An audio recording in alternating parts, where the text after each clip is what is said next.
Welcome back, dear friend. Tonight, we're going to travel back in time, far back, to an age when fear itself became as common as the air people breathed. We'll be exploring the time of the Black Death, the plague that once swept across continents, reshaping history and the human soul. So, before you get too comfortable, take a moment to like and subscribe, but only if you enjoy the kind of content that merges myth and mystery. And hey, let us know, from where are you watching right now? What time is it for you? Sometimes our stories are better than sleep, and other times they make you dream louder. It's time now to dim the lights, turn on a fan for some noise, and let's cover what we have for tonight together. Before the plague arrived, Europe in the early 14th century was bustling with life. Villages were growing, trade routes expanding, and cities were alive with merchants, farmers, and craftsmen. It was an age of optimism. People believed the world was moving forward, but what they couldn't see was that something unimaginable was about to crawl its way into their lives, hidden within the very veins of commerce and travel. If you could have walked through a medieval village before the Black Death arrived, you might have found life both simple and full. Farmers woke with the dawn, tending to their animals and their crops. They worked not for wealth, but for survival. They were bound to the rhythm of nature, the sowing of seed, the harvesting of grain, the turning of soil, and the endless repetition of life's cycle. There was hardship, yes, but there was also community. Families lived close together, often in the same small cottage. Children played in the mud. Women prepared food over open fires, and men worked the fields until the sun disappeared behind the trees. In towns and cities, life was noisier. Marketplaces bustled with voices, fishmongers shouting their prices, blacksmiths hammering away at iron, bakers pulling loaves from clay ovens.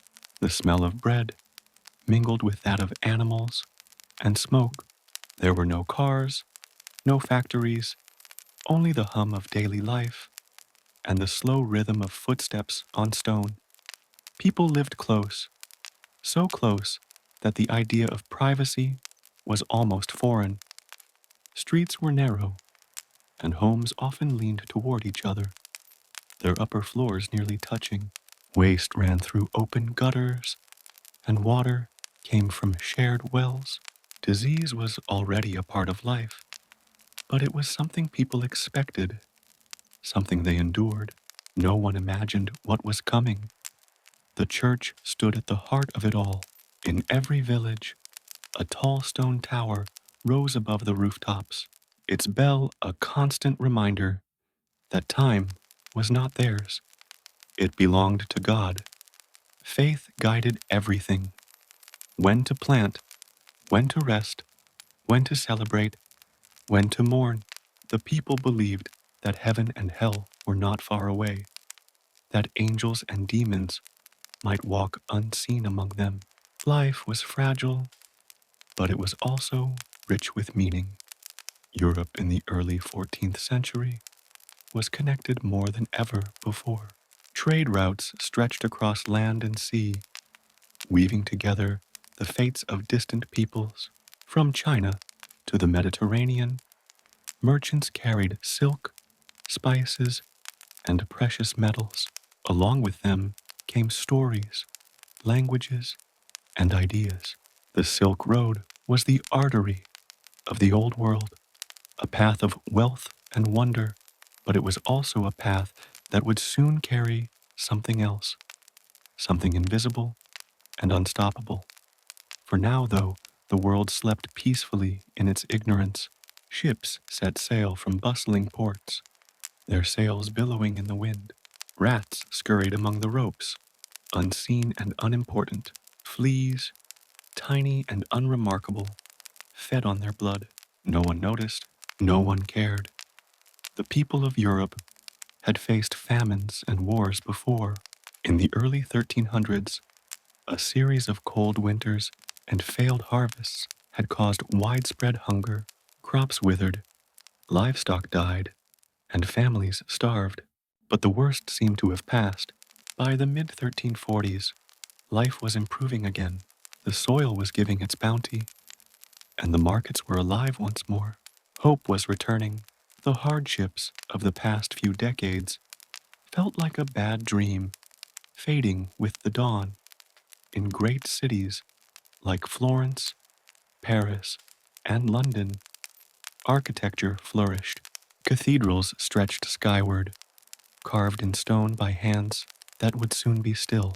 Universities grew, attracting scholars and philosophers who sought to understand the mysteries of the world. Medicine, though primitive by modern standards, was being studied with new curiosity. Astrology guided healers, and alchemists whispered of transformation and eternal life. The nobility dined in candlelit halls, feasting on roasted meats and sweetened wines. Musicians played the lute and harp, their melodies echoing through chambers hung with banners. Outside those castle walls, peasants gathered in taverns, drinking ale and telling stories. The laughter of a full tavern was a sound of comfort, of belonging. In the monasteries, monks copied manuscripts by hand, preserving the words of ancient writers.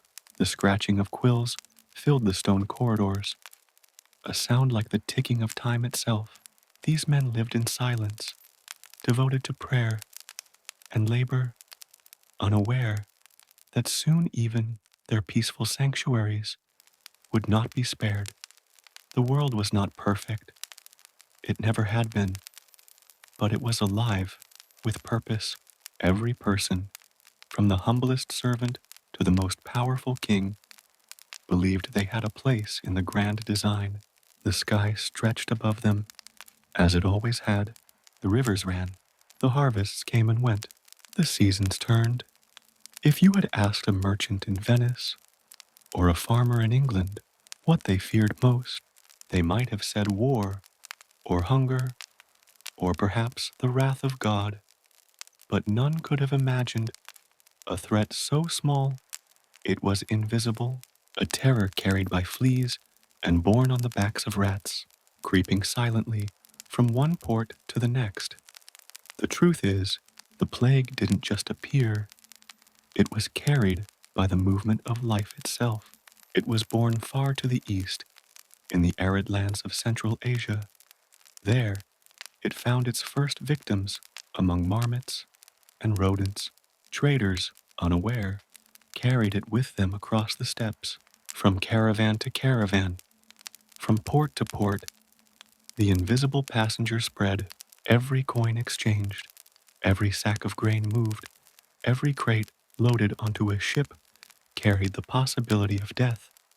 But no one could see it. No one could feel it. Life continued, unaware that history was already shifting. The world's fate was sealed long before anyone noticed the first symptom. It's strange to think that just before the greatest catastrophe in human history, there was peace. People married, children were born, songs were sung. There were festivals with laughter and color, dances that filled the night, markets bursting with life. Humanity, as it always does, carried on, never knowing how fragile everything truly was. There's a beauty in that unknowing, a kind of innocence. Imagine standing in a sunlit field in 1346, feeling the warmth of the sun on your skin, hearing birdsong, smelling the fresh scent of hay. You have no idea that within a year, half your village will be gone. You have no way of knowing that history will remember this time not for its peace, but for its suffering. And yet, isn't that the nature of life? To live as though tomorrow will come, even when it may not? The people of the Middle Ages didn't have the knowledge we do now. They didn't understand germs or infection, but they had resilience. They had faith. And when the storm came, they would need both. In that calm before the darkness, the world was full of hope, of noise, of color. Horses' hooves echoed through city gates. Bells rang for weddings and births. Priests blessed the harvest. Merchants counted their profits. Children played in the dust, their laughter floating through the air like music. Everything felt permanent. Everything felt safe. But history was already stirring. Somewhere, in the belly of a ship rocking gently on the sea, a rat scratched at a wooden plank. A flea, tiny and unseen, fed on its blood. And in that brief moment of feeding, a chain of events began that would change the world forever. This was the calm before the darkness, the last breath before the fever, the final, fragile moment before the plague arrived and rewrote what it meant to be human. So, as you drift deeper into this story, imagine the world as it was then, unaware, peaceful, alive, because soon the peace would be broken, and the sound of church bells would no longer mark the living, but the dead. The year was 1347. The sea was calm, the wind soft, and the horizon endless. On the waters of the Mediterranean, a small fleet of ships made their way westward, their sails swollen with air, their wooden hulls creaking as they cut through the gentle waves.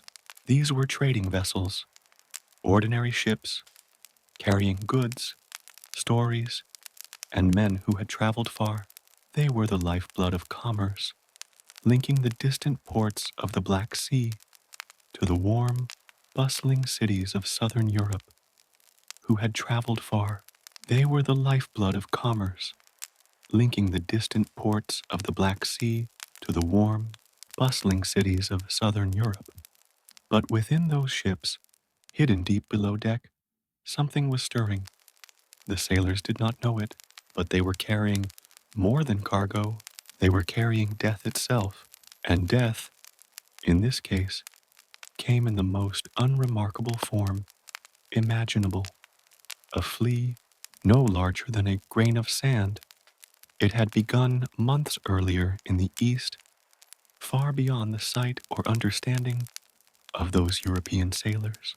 Along the trade routes of the Black Sea, in the bustling ports of Kaffa and Tana, outbreaks of a strange sickness had already begun.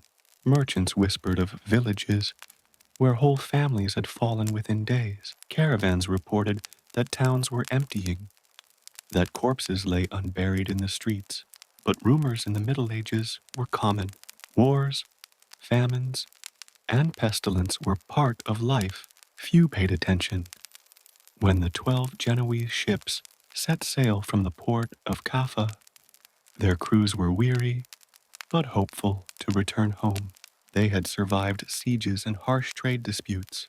They had endured storms and hunger, but something had followed them, something that had already begun to spread among their number. Some sailors had developed painful swellings under their arms and along their groins. Others coughed violently, their faces pale and eyes hollow. A few lay feverish in their bunks, their breath shallow, their skin flushed with strange, dark blotches. The men thought it was another common sickness, perhaps caused by bad food or exhaustion. Yet as the days went on, the ship's decks grew quieter. The laughter of sailors faded into whispers. When the fleet finally reached Sicily, the people of Messina gathered at the docks, curious about the ships that had appeared on the horizon. The smell reached them before the ships were even close, the thick, sour odor of rot and sickness. When the ships dropped anchor, the port workers saw something they could not forget. Sailors slumped over railings, lifeless. Others were still alive but weak, covered in dark boils that oozed blood and pus. Panic spread quickly. Officials ordered the ships to leave immediately, but it was already too late. The rats that had traveled in the holds of those ships had begun to scurry down the ropes to the docks. Fleas, desperate for new hosts, leapt onto the people waiting below. The moment the ships touched land, the plague touched land with them. At first, no one understood what they were seeing. The sickness moved with terrifying speed. Within days, the streets of Messina were filled with the cries of the dying. People developed fevers, their bodies shaking violently. Buboes, those dark, swollen lumps, appeared near the armpits, neck, and groin. Within a day or two, the victim's skin began to darken, turning shades of purple and black as their flesh decayed. Many died within 3 days of the first symptom. The disease moved as though it had purpose. From Sicily, it spread to the Italian mainland. From there, it traveled north to Genoa, to Venice, to Pisa, every port city connected by trade. Wherever a ship arrived, death followed. Travelers carried it inland. Merchants fleeing one infected town unknowingly brought it to the next. Rats hitched rides on wagons, hiding in sacks of grain and bales of hay. Fleas clung to clothing, waiting for new hosts. Within months, the sickness had spread through Italy, France, and into the heart of Europe. No one could escape it. In a world without understanding of bacteria or contagion, explanations turned quickly to the divine. Some said the plague was God's punishment for human sin, a cleansing of the world's corruption. Others blamed the stars, claiming that an unlucky alignment of planets had poisoned the air. There were even those who believed the wind itself carried a death. That invisible mists drifted through towns, infecting all who breathed it. And yet, even those theories could not explain how it moved so fast. A village could be healthy one week and silent the next. Families vanished. Whole monasteries were emptied. Priests, who once offered last rites, stopped visiting the sick for fear of joining them. The plague didn't discriminate. It struck the rich and poor alike, nobles in their stone manors and peasants in their wooden huts. None were spared. In cities, where people lived shoulder to shoulder, the spread was unstoppable. The closer people huddled in fear, the faster death found them. Imagine the chaos of those first months. Messengers rode from town to town, carrying warnings. But by the time a warning reached one place, it was already too late. Ships tried to avoid infected ports, but sailors, desperate for food and water, docked wherever they could. Refugees carried the sickness inland, and every attempt to escape only widened the circle of infection. There were those who believed that evil spirits roamed the night, spreading the sickness. Others thought cats and dogs carried the curse. In their fear, people began killing animals, not knowing that by killing the cats that kept the rats away, they were only making things worse. The death that had arrived by sea was relentless. People buried their loved ones in shallow graves, but soon there were too many. Bodies were piled in carts and taken outside the city walls. The air grew heavy with the smell of death. Bells tolled without end.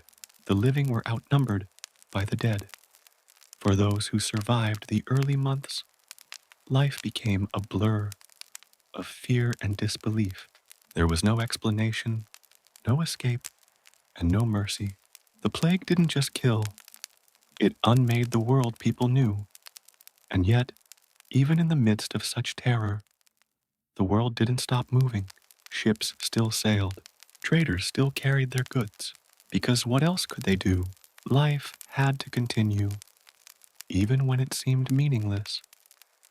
If you stood at the docks of Messina in those days, you would see ships burning in the harbor. Some were set aflame deliberately, in the desperate hope that fire would destroy the sickness. The smoke rose into the sky, black and thick, a funeral pyre for an entire way of life. But still, more ships came, more ports opened their gates, and death spread like wind through a forest.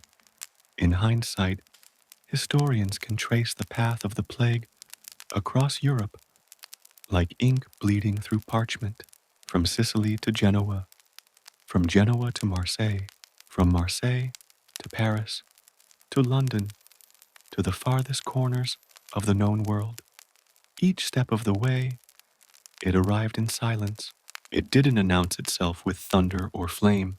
It came softly, on the tide, in the bellies of ships, in the straw of a rat's nest.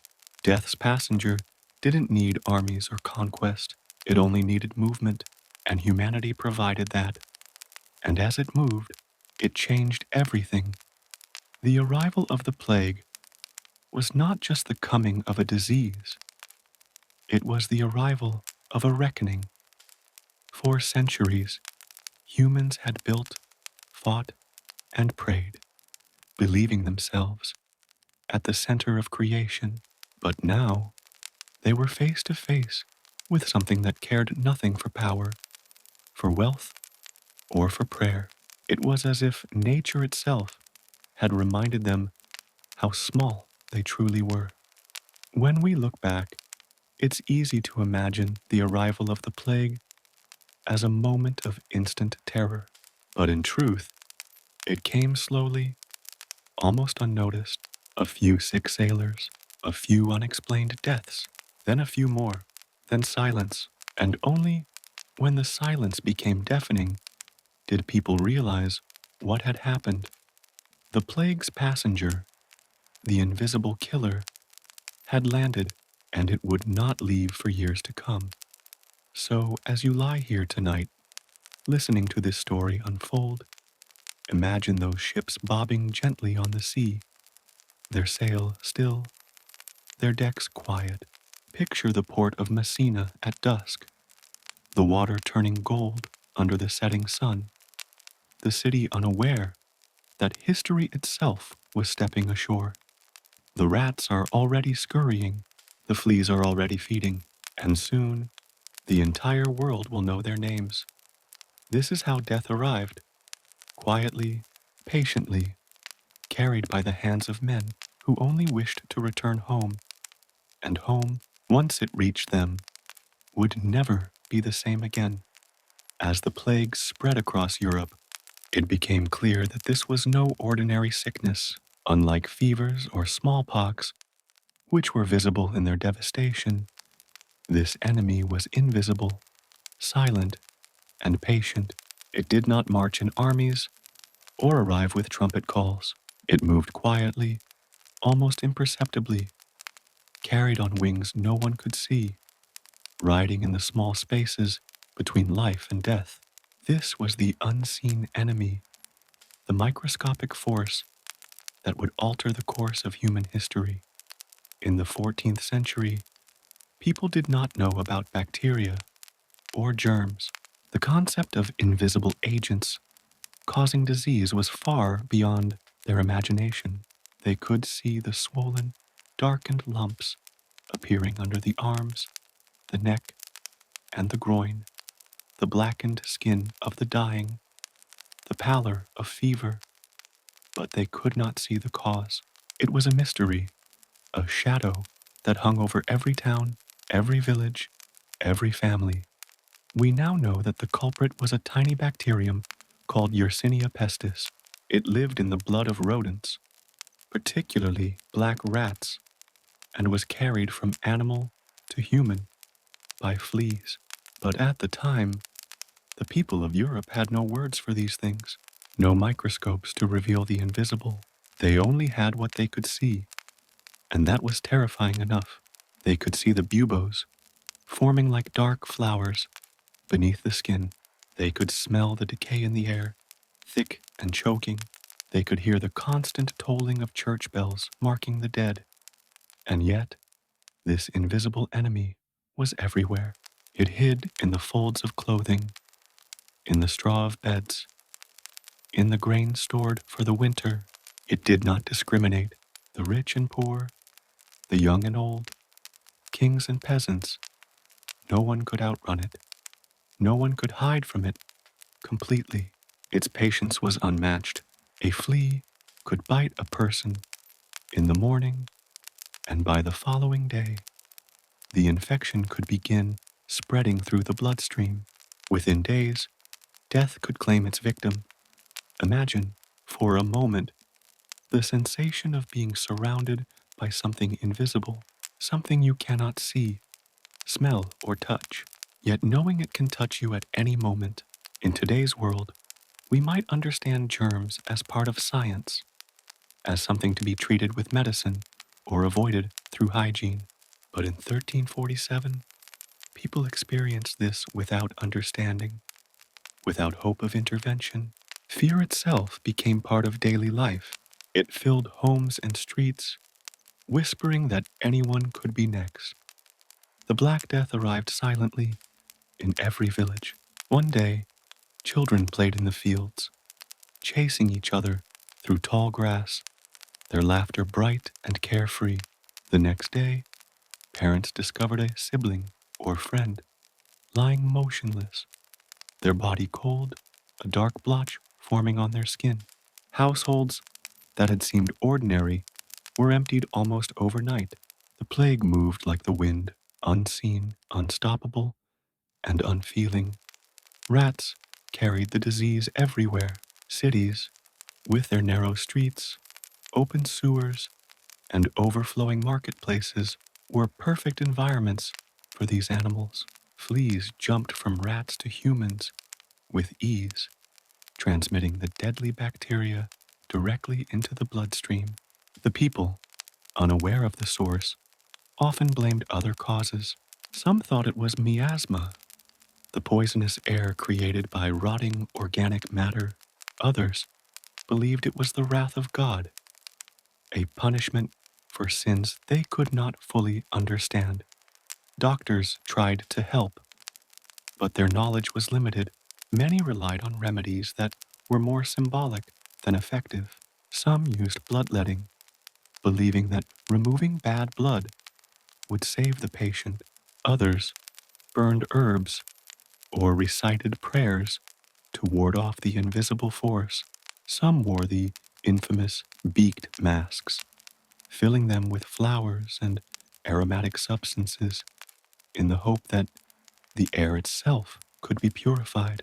In truth, these efforts, though desperate and courageous, could not stop the invisible enemy. The unseen enemy also moved faster than the mind could follow. People fleeing one town to escape the plague often carried it with them, even before symptoms appeared. A single infected person could infect entire households, neighborhoods, and eventually cities. Traders, pilgrims, and soldiers unknowingly spread it across borders, turning isolated outbreaks into a pandemic that would touch every corner of Europe and beyond. In towns, fear of the unseen enemy changed behavior. People avoided gatherings, abandoned neighbors, and even fled their families. Children were left with strangers, or worse, alone. Communities disintegrated under the weight of terror. The social bonds that had once held villages together were stretched to breaking points, and all the while, the unseen enemy waited patiently, hidden in the shadows, unseen but ever present. Even the landscape itself seemed to reflect this presence. Streets emptied, fields were abandoned, and markets that had once overflowed with life became silent. Churchyards filled with hastily dug graves. The earth turned over again and again to accommodate the dead. From a distance, a traveler might see towns that seemed ghostly, with smoke curling from chimneys, but no laughter, no movement, only the quiet, dreadful certainty that the unseen enemy had passed through. And yet, there was a strange, haunting rhythm to it. Life and death intertwined so closely that every breath, every heartbeat, felt both fragile and precious. Those who survived did so not because of understanding, but often because of chance, an accidental avoidance of a flea bite, a temporary escape from infected areas, or perhaps, unknowingly, a genetic resistance that saved them. Each survival was a small miracle in a world otherwise ruled by something that could not be seen. The unseen enemy shaped the way people thought about life, about mortality, and about each other. It forced them to confront a reality they could not escape. It taught fear and humility. It also, in some ways, taught compassion, as some braved the danger to care for the sick. But most importantly, it demonstrated the power of the invisible, the reminder that the world is full of forces we cannot see, forces we often underestimate, and that these forces can, at any moment, alter the course of human existence. In reflecting on the unseen enemy today, we gain perspective. With our knowledge of bacteria, medicine, and disease prevention, we can see what they could not. We understand the mechanisms, the hosts, the vectors, and the symptoms. We can imagine the pathways, the speed of transmission, and the genetic factors that influenced survival. And yet, imagining it through the eyes of the people who faced it for the first time, without explanation, without defense, is both humbling and chilling. As you listen, imagine walking through a medieval town in the height of summer, unaware of the invisible danger moving alongside you. Feel the warmth of the sun on your shoulders, the cobblestones under your feet, the chatter of townsfolk around you, and know that somewhere in the air, in the walls, in the very straw you walk on, something unseen waits, something small and silent, but powerful beyond imagining. That is the nature of the unseen enemy, patient, invisible, everywhere. Yet, paradoxically, it reminds us of the fragility and the preciousness of life. The plague did not have to be seen to be devastating. It did not need to announce itself. It only needed the world to keep moving, unaware, just as the world did before its arrival. And so, in the quiet of your room, as your eyes grow heavy, picture the medieval world teetering on the edge of an invisible abyss, unaware of the tiny creatures that would soon change everything. Imagine the quiet streets, the sleepy towns, the distant port cities, all standing on the threshold of history, waiting for the arrival of the plague. The unseen enemy was there, and soon it would be everywhere. As the Black Death spread across towns and cities, people began to notice that it did not always strike the same way. Some fell ill with dark, swollen lumps beneath the skin, painful and feverish. Others became weak and delirious, their skin turning shades of purple and black, and some began coughing violently, their lungs filling with fluid, their breath short and ragged. The plague, as terrifying as it was, had not just one face. It had three. Each form was deadly, each terrifying, and each left its mark on the world in its own unique way. The first form, the one most often seen, was the bubonic plague, named for the swollen lymph nodes, or buboes, that appeared under the arms, on the neck, and in the groin. It was painful and horrifying to witness. Imagine the gradual formation of a dark lump, a tender, throbbing growth that grew quickly, almost as if life itself were being drawn from the body. Along with the buboes came fever, chills, and exhaustion so deep that even raising a hand became a monumental effort. Victims would shiver uncontrollably, yet sweat profusely in the same hour, their body struggling against an invisible invader. In those days, there was no understanding of bacteria, no antibiotics, no hospital beds or intravenous treatments. People tried what remedies they knew: herbs, poultices, prayers, but nothing could halt the progress. And often, once the buboes appeared, death would follow within a week. Families could watch helplessly as one member after another succumbed, leaving empty homes and shattered hearts behind. The second form, far more terrifying for its swiftness, was the septicemic plague. This form attacked the bloodstream directly. It was insidious because it could kill so rapidly that sometimes there was no time to even notice the symptoms.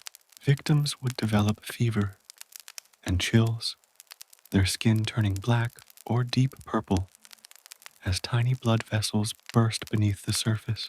Pain and bleeding were sudden and severe. Within hours, a healthy person could be gone, leaving only a lifeless body behind. There were no patterns, no warnings, only the eerie certainty that death could arrive unannounced, claiming young and old alike. Some who survived the bubonic form eventually succumbed to septicemia, the disease moving deeper into their bodies, leaving a trail of chaos and fear. Townsfolk began to whisper that the plague was no longer simply a sickness, it was a force, a presence that could strike without rhyme or reason. Parents clutched their children closer. Merchants avoided markets. Even priests and healers, who once offered comfort and guidance, hesitated to enter homes where the illness had arrived. The plague demanded both respect and terror, and humanity was forced to adapt to its presence or risk being consumed entirely. The third, and perhaps most frightening, was the pneumonic plague. Unlike the others, this form attacked the lungs. It was highly contagious, spread not just by fleas, but by human-to-human contact. A single cough or sneeze could pass it to a neighbor, a relative, or even a stranger across a crowded marketplace. Once the lungs were infected, the body filled with fluid, breathing became difficult, and a harsh, rattling cough consumed the person. Victims turned pale and blue, gasping for air, struggling to draw each breath. Death could come within 2 to 3 days, a rapid, merciless arrival that allowed no time for goodbyes, no opportunity for escape. The pneumonic form was feared above all because it rendered isolation almost meaningless. If one family member became infected, the entire household was at risk. Villages tried to lock themselves away, doors bolted, gates closed, but trade, travel, and human curiosity made containment almost impossible. Fleas were no longer needed. The plague had learned a new way to travel, through the very breath of humanity. And in those crowded towns and cities, it spread like wildfire, leaving behind silence where life had once thrived. Each of these forms of the plague carried its own horror, and together they created a triad of fear that gripped Europe for decades. The bubonic form was painful, visible, and slow enough for people to witness its progression. The septicemic form was sudden, swift, and merciless, striking like a shadow in the night. The pneumonic form was contagious, fast-moving, and terrifying, turning the act of breathing, a basic, everyday function, into a deadly gamble. Imagine a street in 14th century Florence, normally bustling with merchants, children, and travelers. Now imagine the same street in the grip of the plague. Houses closed their shutters. People hurried past one another in silence, and the air was heavy with the unspoken knowledge that anyone could be taken at any moment. A mother holds her child close, whispering prayers she barely understands. A merchant leans against his cart, his hand pressed to a bubo forming under his arm, his face pale, sweat rolling down his temples, and everywhere the sound of coughing echoes, a reminder that even a simple breath can carry death. The plague's three faces were a mirror of human vulnerability. Each form revealed a different way that life could unravel. The bubonic form showed the body's fragility, the septicemic form the speed with which death could arrive, and the pneumonic form the danger of proximity, of shared space, of human connection itself. Together, they were a lesson written in suffering, a lesson about the unseen forces that shape life and death. And yet, in the midst of such terror, some things remained. People still prayed, some fled, hoping to escape. Others cared for the sick, risking their own lives in quiet acts of courage. Even as homes emptied and towns fell silent, humanity's instinct to survive, to comfort, and to understand persisted. The plague could attack the body, but it could not entirely destroy the human spirit. From a modern perspective, the three forms of the plague are understood in scientific terms, but in the 14th century, they were mysteries, terrifying and inexplicable. They transformed daily life. Markets closed, streets emptied, homes that had been filled with laughter were now hushed with fear. The very act of living became an exercise in caution, in prayer, and in hope. The three faces of the plague remind us even today that life is fragile and fleeting. They teach us humility, resilience, and the need for compassion. They also allow us to understand why we should be grateful for the time and place of our own lives, living with medicine, knowledge, and protections that were unimaginable in the 1300s. As you drift in this story, imagine standing in the middle of a quiet medieval village. The wind is soft on your face, smoke curls lazily from chimneys, the sun warms the cobblestones beneath your feet, and yet, just beyond your sight, the three forms of the plague move unseen. One victim is racked with fever, another lies pale and still, a third coughs violently, filling the air with danger. The world carries on around them, oblivious or powerless to intervene. This was the reality of life. Under the shadow of the plague, every breath, every touch, every moment could carry the unseen force. It was patient, relentless, and without mercy.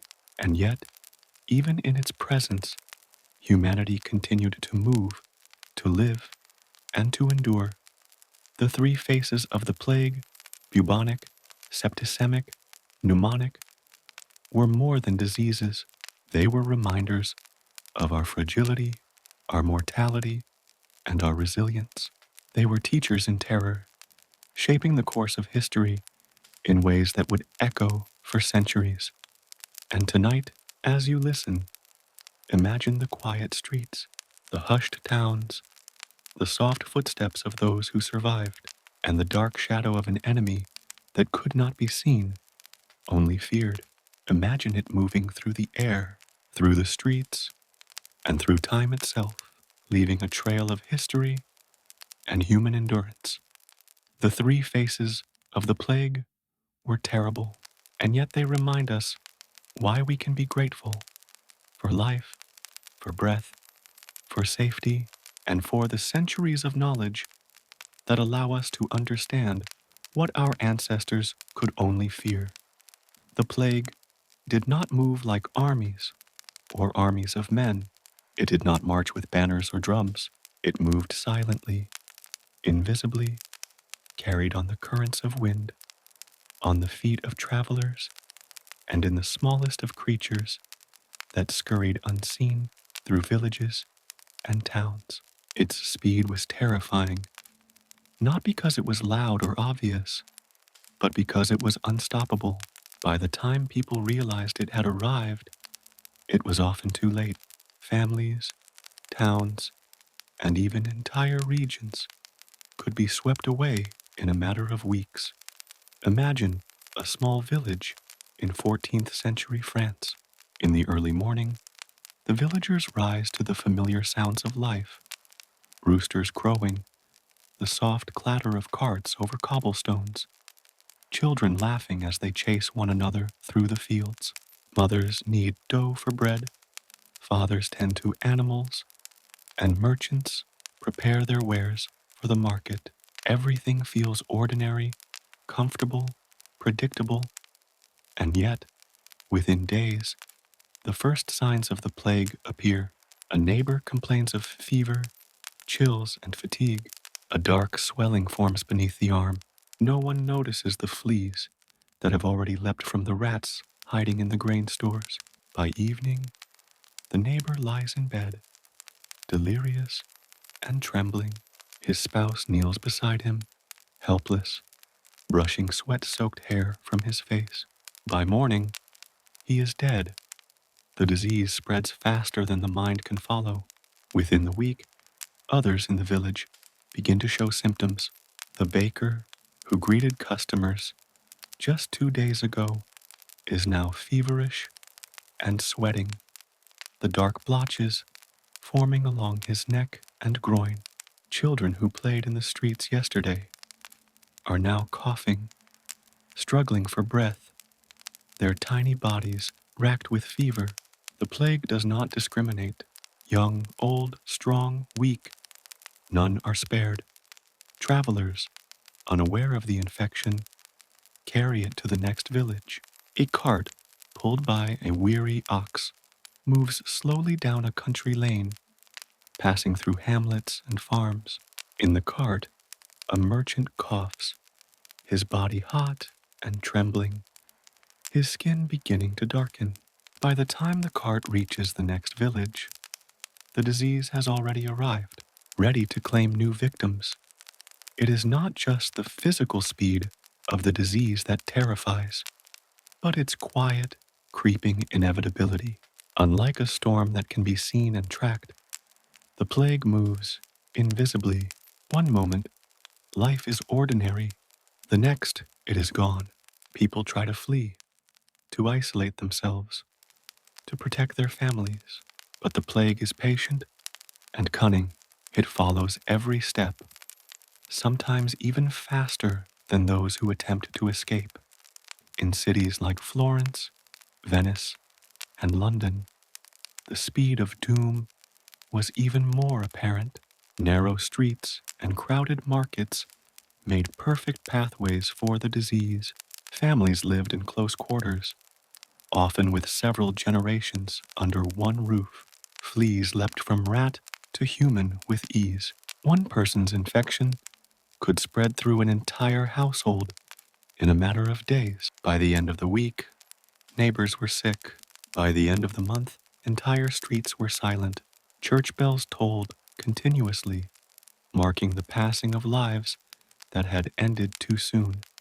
Even travel itself, which was meant to connect people and bring trade, became a conduit for death. Merchants moved from town to town, carrying goods and wealth, but unknowingly carrying the plague with them. Pilgrims traveled to holy sites, seeking blessings and protection, unaware that their journey would spread illness to every village they passed. Soldiers marched to defend kingdoms, and along with their armor and weapons, they carried the invisible menace in their blood. Hospitals, where they existed, were quickly overwhelmed. They were small, poorly equipped, and understaffed. The sick filled every available bed. Families tried to care for their loved ones at home, but the speed of the disease often made it impossible. Within days, parents and children Siblings and spouses would be gone. Houses were emptied of life, doors closed, and streets left eerily quiet. The speed of doom was relentless.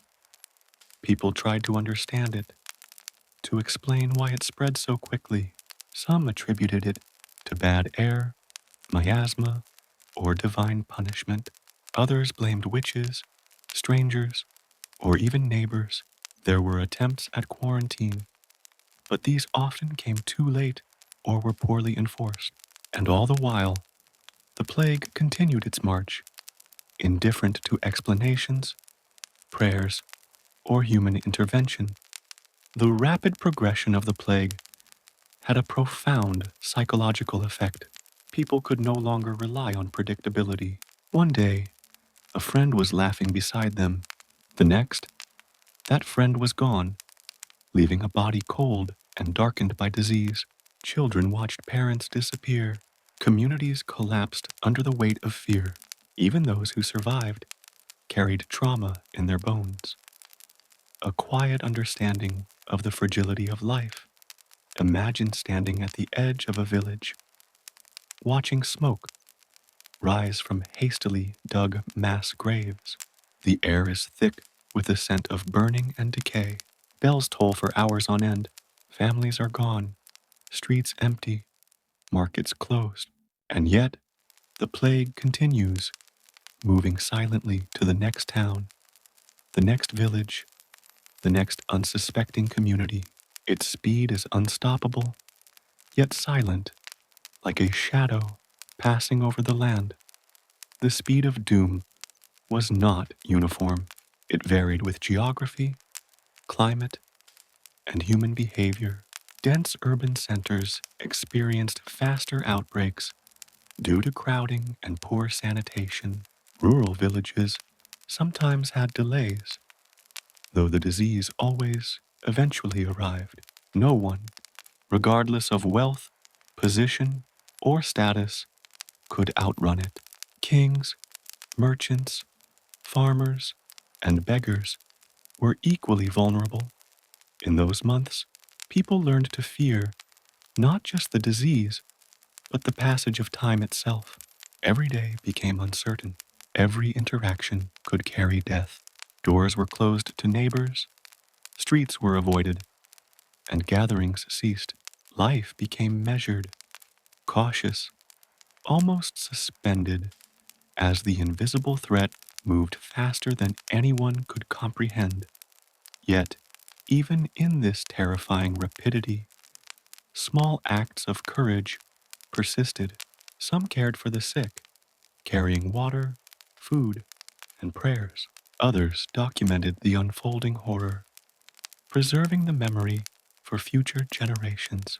And in these quiet acts, humanity found the smallest glimmer of hope amid the overwhelming speed of doom. It is this speed, this unstoppable momentum, that makes the story of the Black Death so profound. It reminds us of the delicate balance between life and death.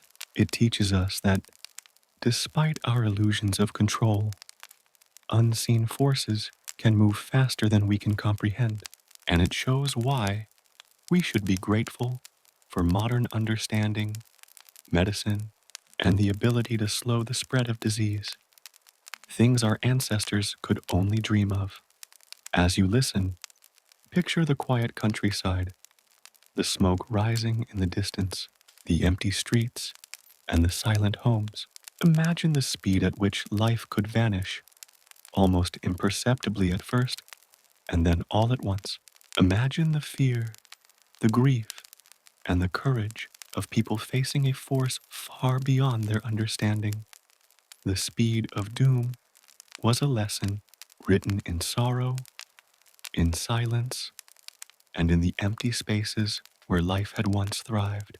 It moved faster than hope, faster than understanding, and yet, somehow, the human spirit endured. And as you drift further into sleep, let your mind wander along those quiet medieval streets, imagining the plague passing unseen, silent, patient, relentless. and the world holding its breath beneath its shadow. Imagine, for a moment, walking through a city in the 14th century, just before the Black Death's full force descends. The streets are bustling with life, merchants calling out their wares, children laughing and chasing one another through the narrow alleys, and the faint smell of bread, smoke, and livestock mingling in the air. You hear the clatter of carts over cobblestones, the soft music of a lute drifting from a courtyard, and the bell of the local church marking the hour. Life feels ordinary, familiar, and safe. Now imagine that same city just weeks later. The sounds are gone, the laughter has disappeared. The markets, once overflowing with people and goods, are empty, their stalls abandoned, homes are shuttered and quiet, smoke no longer curling from chimneys. The streets are littered with debris, the remains of lives interrupted, and in the distance, the tolling of church bells echoes continuously, a mournful rhythm marking death rather than the living. This is what it meant to live in a city of silence.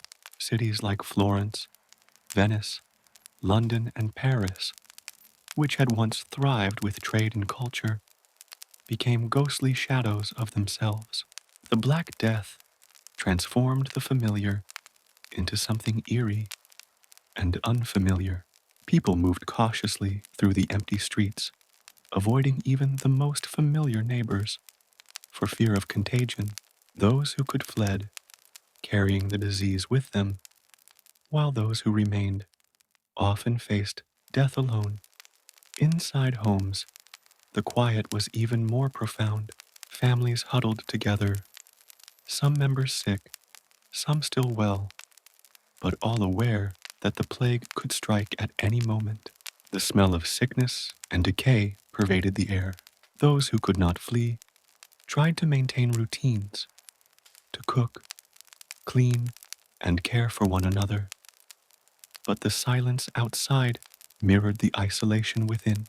Life, once vibrant, became measured in breaths, in cautious movements, in whispered prayers. In these cities of silence, the dead often outnumbered the living. Streets became highways for funeral carts, carrying bodies to hastily dug graves beyond the city walls. Churchyards overflowed, mass graves swallowing entire neighborhoods. Smoke rose from fires meant to purify the air, a futile attempt to hold back an invisible force. And through it all, the plague moved quietly, claiming one after another, unrelenting and patient. The psychological impact of these silent cities was immense. People became wary of their neighbors, communities, once tightly knit, frayed under the strain of fear and loss. Children were orphaned, parents vanished, tradesmen, unable to sell their goods, watched their livelihoods collapse. Even the nobility, who often believed themselves insulated from disaster, could not escape the quiet grip of the plague. Kings, merchants, and peasants alike experienced the same oppressive emptiness, the same chilling hush that filled streets once vibrant with life. Imagine walking past a marketplace, now empty. The wooden stalls, once adorned with fruits, spices, and fabrics, sit untouched. A stray dog wanders the cobblestones, sniffing at discarded scraps. Windows that once offered glimpses of family life are shuttered. The city, alive only weeks before, is now eerily still. And yet, the silence is not peace. It is the presence of absence, a testament to the speed and reach of the unseen enemy. Even in the midst of this quiet, life struggles to persist. A few individuals venture into the streets to gather supplies, their footsteps echoing unnaturally in the emptiness. Priests risk entering homes to offer last rites. Healers tend to the sick, often sacrificing their own lives. Every act of movement is careful, deliberate, weighed against the risk of infection. The city, though silent, is full of invisible tension, every breath a reminder of vulnerability. In some cases, the silence became so profound that it was almost tangible. Travelers passing through these cities described streets so empty that they felt as though they were walking through a dream or a nightmare. Birds and animals roamed freely, unafraid of human presence, as if nature itself had taken over. The sounds of daily life, so constant and ordinary, were replaced by the soft rustle of wind, the distant tolling of bells, and the subtle groans of the sick hidden behind closed doors. The silence also forced reflection. Those who survived the initial wave of the plague often found themselves in a city that felt both familiar and alien. Familiar because of the buildings, the streets, the markets, and the churches. Alien because of what had changed. Streets emptied, families broken, and the constant shadow of death looming over every corner. Survivors became acutely aware of the fragility of life, the precariousness of human existence, and the importance of each fleeting moment. Even the natural rhythms of the city seemed altered. Animals filled spaces once dominated by humans. Rats, carriers of the plague itself, scuttled through the empty alleys with impunity. Dogs and cats wandered freely, their presence a strange reminder of the world that continued, indifferent to human suffering. The air smelled different, not just of smoke and bread, but of decay and absence. The silence itself became oppressive, a constant reminder of the invisible enemy that had passed through and left a trail of devastation. The concept of community changed in these cities of silence. People no longer gathered in markets or churches. Social interactions were reduced to necessity, and even then, with extreme caution. Fear dictated behavior. Families barricaded themselves inside homes. Streets once filled with conversation became pathways of shadows. And in this quiet, humanity learned a difficult lesson. Life could vanish in an instant, and normalcy was fragile, fleeting, and easily disrupted. Despite the horror, the cities of silence were also places of resilience. Some survivors took measures to protect themselves, closing doors, avoiding crowds, and attempting early forms of quarantine. They adapted to the emptiness, finding ways to continue basic routines, gathering supplies carefully, tending to the sick with caution, and preserving knowledge and memory. Even in the absence of normal life, people found ways to endure. And as you imagine these silent streets tonight, let the quiet wash over you like a slow tide. Picture the empty marketplace, the shuttered homes, the church bells tolling, and the distant smoke rising from mass graves beyond the walls. Hear the soft rustle of the wind, the occasional footsteps of a cautious survivor, the faint cries of a family mourning inside their home. This silence, though terrifying in history, now becomes a story to carry you gently toward rest. The cities of silence were not just locations, they were experiences, lessons etched in absence and quiet.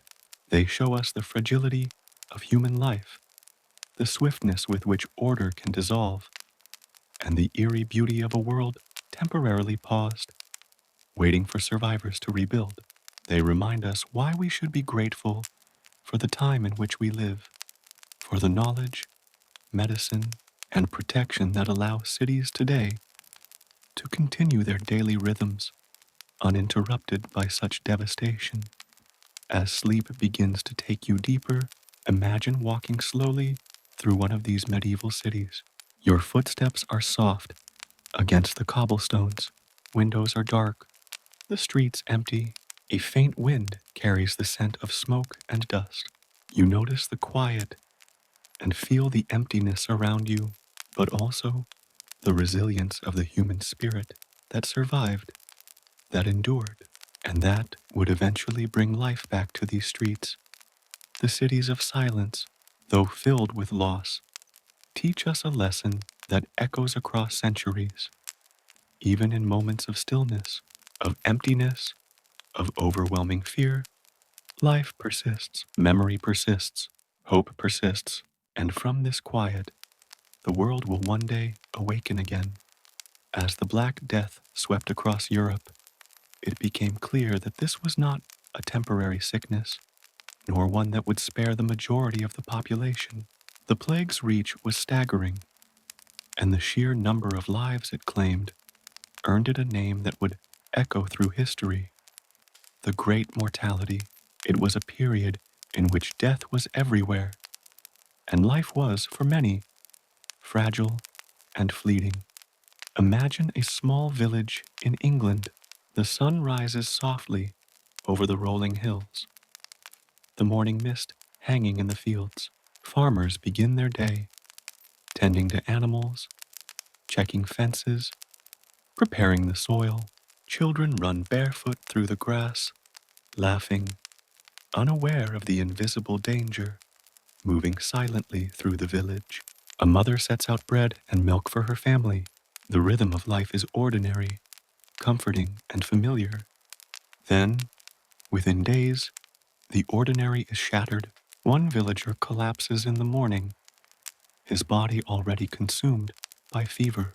A dark swelling appears under his arm, and his skin takes on a strange hue, a deepening purple. His neighbors watch helplessly, unsure what to do. Another falls the next day, then another, until the village feels empty in ways it never has before. The church bells toll relentlessly, marking the passing of life at a rate that is almost incomprehensible. Historians estimate that in some regions, up to half the population perished within months. Cities like Florence, Venice, and London experienced death on an unprecedented scale. Streets once filled with merchants, children, and laughter became pathways of silence and despair. In Florence, over 50% of the population vanished. In parts of England, entire villages were wiped out, leaving empty homes, abandoned fields, and a landscape that seemed haunted by absence. The scale of mortality was staggering, but the human mind struggled to comprehend it. Ordinary life, which had once followed predictable patterns, now felt uncertain and fragile. People had to watch as entire families disappeared before their eyes. Parents mourned children, children mourned parents, siblings vanished, friends died. The grief was omnipresent, a constant shadow over every action, every conversation, every breath. The great mortality did not discriminate. The wealthy and the poor, the young and the old, the powerful and the humble, all were vulnerable. Kings and queens lost members of their courts. Merchants saw apprentices and partners fall. Farmers saw neighbors vanish from the fields. Streets, once alive with energy and commerce, were now empty, save for those who dared venture out to bury the dead or care for the sick. The psychological weight of the great mortality was immense. People could not predict who would be next. One day, a person was alive, laughing and working. The next, they were gone, leaving an empty home, an unfilled role in the family, an absence that would ripple through the village for years. Fear became a constant companion, and even those who survived carried the memory of loss with them. a quiet ache that would never fully fade. The speed at which the plague killed contributed to its terror. In the case of septicemic and pneumonic forms, death could occur within hours or a few days. Entire households were struck almost simultaneously. Families were left decimated, sometimes with no one left to bury the dead. Graves were dug quickly, often hastily, outside city walls. Mass burials became common, a grim necessity in the face of overwhelming loss. Imagine a scene in a city like Paris. The streets are filled with carts carrying the dead. Clergy walk solemnly among them, offering prayers for souls, while townspeople, fearful of infection, remain behind closed doors. Smoke from pyres rises above the rooftops. The cries of the grieving echo faintly through narrow alleys. It is a city in mourning, but mourning that is almost impossible to fully express because there are simply too many lost lives to count or name. Despite this despair, the human instinct to care for one another persisted. Some braved the risk to nurse the sick. Others took on the responsibility of burying the dead. These acts, though dangerous, were essential to survival. Without such courage, communities would have completely collapsed. Even amidst overwhelming death, acts of compassion illuminated the darkest days. Small beacons of hope in a world dominated by fear. The Great Mortality also forced society to confront its fragility in new ways. Labor shortages became common as entire segments of the population were lost. Fields lay untended, markets were empty, and the economy faltered. Communities had to adapt quickly, relying on the survivors to rebuild and maintain the structures that once seemed permanent. Those who survived found themselves in a world profoundly altered, where social and economic hierarchies shifted as necessity demanded change. The scale of mortality reshaped culture as well. Art, literature, and religious practices reflected the pervasive awareness of death. Paintings depicted the skeletal forms of death walking among the livings. Poems and songs mourned the loss of loved ones. The macabre became part of daily consciousness, not in horror, but in acknowledgement of the delicate balance between life and death. Even rituals and traditions were influenced as communities sought ways to honor the dead and protect the living. In rural areas, the mortality was equally severe. Entire villages could vanish, leaving homes empty and fields untilled. Farms once productive fell into disrepair. Forests slowly reclaimed abandoned villages.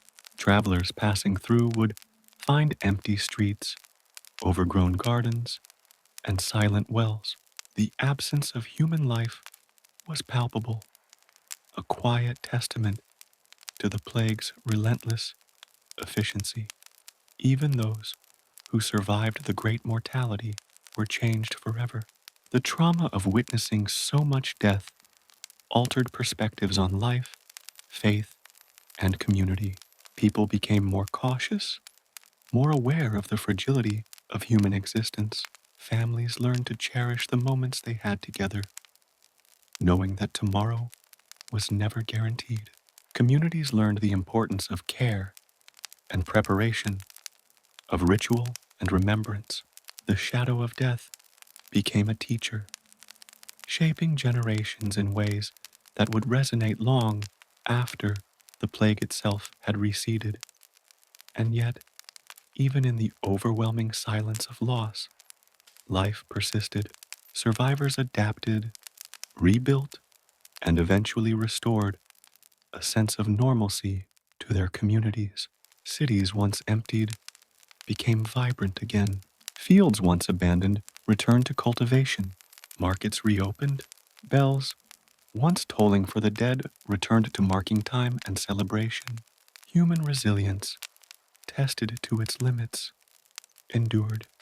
As you imagine the great mortality tonight, picture those empty streets, the quiet homes, the soft rustle of wind through abandoned markets, and the distant sound of church bells. Imagine the shadow of loss stretching across fields and cities alike. And yet, notice the small sparks of resilience, the neighbor who tends to the sick, the family that preserves traditions, the communities that adapt to survive. Even in the face of overwhelming death, life finds a way to continue. The great mortality reminds us, with quiet insistence, why the world today is so different. We are fortunate to live in a time of medicine, knowledge, and understanding that protects us from such overwhelming loss. We can reflect on the plague, not only to remember the lives lost, but to appreciate the fragility and preciousness of our own. As sleep pulls you deeper, let the story of the great mortality wash over you. Picture the quiet streets, the fields waiting to be replanted, the cities slowly awakening after unimaginable loss.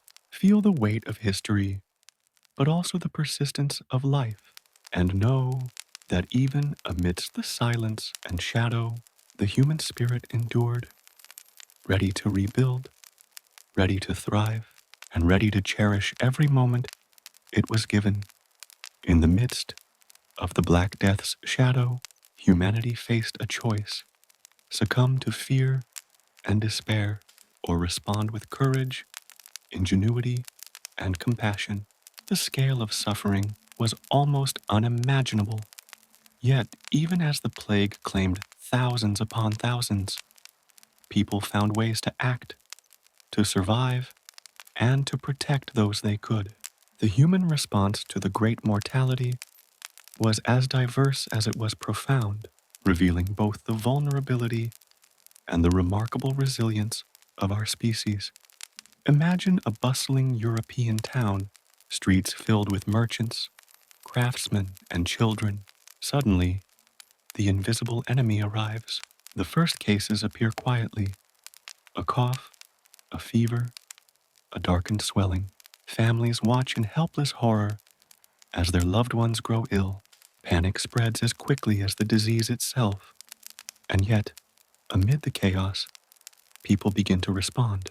They do what they can, guided by fear, faith, and fragments of knowledge passed down through generations. One of the most common responses was isolation and quarantine. Communities quickly realized that proximity increased the likelihood of infection. Entire households would seal themselves indoors, shutting doors and windows to keep the outside world and the plague at bay. In port cities like Venice, authorities implemented formal quarantines, requiring ships to anchor offshore for 40 days before docking, a practice from which the word quarantine is derived. It was an early recognition that separating the healthy from the sick could slow the spread, a lesson learned in desperation and necessity. Families also developed their own methods of protection. Some built small barriers between sick members and the healthy, using cloths, ropes, or wooden partitions. Others fled towns entirely, retreating to the countryside in hopes of avoiding infection. Though travel sometimes carried the plague to new areas, for many, it provided the only chance of survival. The human instinct to preserve life, to adapt to danger, emerged even in the absence of scientific understanding. Faith played an enormous role in the human response. Many believed the plague was a punishment from God, a divine test, or a warning. Churches became centers of prayer and supplication as people sought comfort and protection through ritual, processions, prayers, and penances were common, with the hope that spiritual intervention might ward off the invisible enemy. In some regions, flagellants, people who publicly whipped themselves, wandered from town to town, believing that their suffering could appease divine wrath and save their communities. While we may now understand the disease differently, the courage and devotion underlying these acts were very real. Healers and physicians also sought solutions. Even if their knowledge was limited, they relied on herbal remedies, bloodletting, and aromatic compounds, attempting to draw the illness out or purify the air. Many wore beaked masks filled with fragrant herbs, believing the air itself carried the plague. Some physicians carefully observed symptoms, recording the progress of the disease in rudimentary ways, unknowingly laying the foundations for future medical study. Their efforts were imperfect, but they reflected the enduring human desire to understand, to help, and to find meaning amid catastrophe. In addition to faith and early medicine, community organization emerged as a critical response. Villages and towns appointed individuals to oversee the care of the sick, the disposal of the dead, and the distribution of food and water. These roles were dangerous, yet essential. People coordinated efforts to ensure that those who were isolated or too weak to care for themselves still received attention. In the absence of widespread public health knowledge, communities developed systems of mutual aid, a testament to human adaptability and empathy. Families also faced profound moral dilemmas. Caring for a sick relative could mean risking one's own life. Some parents shielded children from the infected, while others risked everything to provide comfort to loved ones. Stories from the time speak of small acts of heroism. A daughter bringing water to a fevered father, a neighbor burying the dead so families could grieve, a healer tending to strangers with quiet dedication.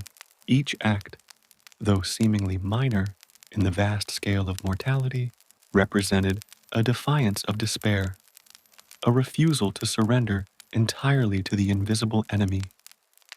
Education and observation became part of the human response as well. Survivors, those who had witnessed death up close, passed down knowledge about symptoms, safe practices, and patterns of contagion. Although rudimentary and interwoven with superstition, this collective memory shaped the ways communities adapted over time. Awareness of who was sick, how to care for them safely, and how to avoid exposure became crucial to survival. Knowledge itself became a shield, slow and fragile, but vital nonetheless. Interestingly, the human response also revealed the limits of social norms and conventions. Traditional hierarchies and expectations often broke down in the face of the plague. Nobles and commoners alike were vulnerable. Servants sometimes abandoned wealthy households. Merchants fled towns, leaving shops and markets empty. Yet, in some cases, the shared experience of survival fostered new forms of cooperation, reshaping relationships and creating bonds of solidarity among those who remained. Cultural responses were equally profound. Artists, poets, and writers reflected on mortality, impermanence, and the nature of life itself. Music and literature became both a coping mechanism and a form of memorialization.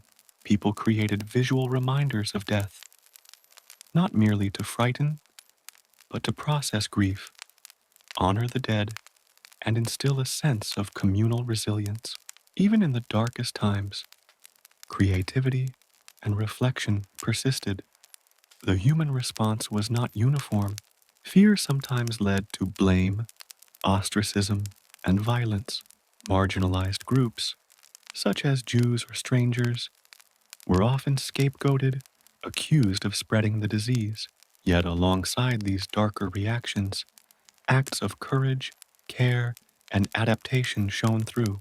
Humanity, in the face of an invisible and unstoppable force, demonstrated both its vulnerabilities and its extraordinary capacity for endurance.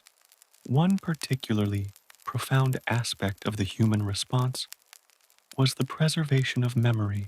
Chroniclers, both official and personal, documented the horrors of the plague, the responses of communities, and the survival stories that would otherwise have been lost. These accounts not only guided future generations, but also offered survivors a way to process trauma, giving structure to chaos and context to suffering. They ensured that the lessons learned, the limits of human control, the importance of compassion, and the need for knowledge would endure long after the disease itself had faded. As you imagine the human response tonight, picture families huddled together in quiet homes, neighbors tending to the sick from a safe distance, priests offering prayers from the streets, and physicians recording observations with careful diligence. Hear the soft murmur of reassurance, the subtle acts of courage, and the quiet rituals that shaped daily survival. Even in the shadow of overwhelming loss, humanity persisted, adapted, and found ways to endure. The human response to the plague reminds us that even in the face of nearly unimaginable horror, we are capable of courage, empathy, and resilience. People found ways to care for one another, to adapt, and to preserve memory and knowledge. They faced a world that seemed unrelenting, yet refused to surrender entirely. As you drift further into sleep, picture these quiet acts of humanity: the soft lighting of a candle in a shuttered home, a whispered prayer, the gentle touch of care for the sick, the careful recording of symptoms in a healer's book. These small, courageous actions, though overshadowed by death, represent the enduring human spirit. They are reminders that even in the darkest of times, hope, compassion, and resilience persist. The Black Death could not extinguish humanity's capacity to respond, to adapt, and to endure. And tonight, as you listen, let these acts of quiet courage settle around you, a soothing reminder that even when faced with overwhelming forces, life and compassion find a way to continue. In the midst of the Black Death, as fear and mortality gripped towns and villages, people turned to those they believed could offer guidance, protection, and healing: the doctors. Yet medicine in the 14th century was very different from the science we know today. It was a mixture of observation, superstition, faith, and centuries of accumulated knowledge. And in facing an enemy as invisible, rapid, and deadly as the plague, even the most experienced healers were often powerless. Though they tried with quiet determination to alleviate suffering wherever they could, doctors of the time were trained in the humoral theory, a belief that health depended on the balance of four bodily humors: blood, phlegm, black bile, and yellow bile. Illness was thought to result from imbalance. Some believed that the plague arose from an excess of black bile, others from contaminated air or divine punishment. Remedies were designed to restore balance, often using methods that, while ineffective against Yersinia pestis, provided structure and comfort to both patients and caregivers. One common approach was bloodletting, intended to remove bad blood and restore harmony. A doctor might use leeches or a small lancet carefully drawing blood from a patient. While we now know this did not halt infection, in those days it offered a sense of control over the unpredictable, invisible enemy. It allowed families to feel that something was being done, a gesture of hope in a world of uncertainty. Herbs and natural remedies were widely used. Physicians and apothecaries prepared poultices, aromatic baths, and teas from ingredients believed to cleanse the body. Rosemary, sage, juniper, and other fragrant herbs were placed on the body or in the air, as it was thought that sweet smells could purify corrupted spaces. Patients might inhale vapors from boiling herbs or wear sachets filled with dried flowers, both for comfort and as an attempt to ward off invisible disease.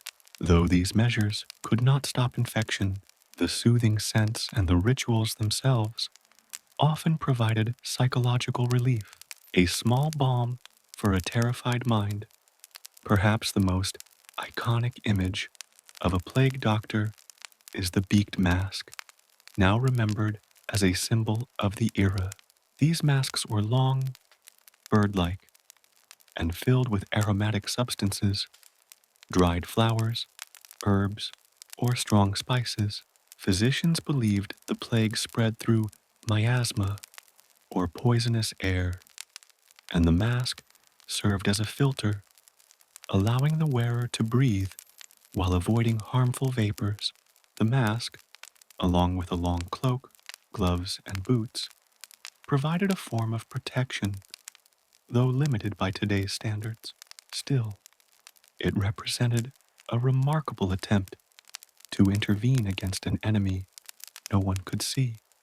Doctors also observed symptoms carefully, documenting the progression of the disease. They noted the appearance of buboes, the onset of fever, the pallor of skin, and the patterns of coughing.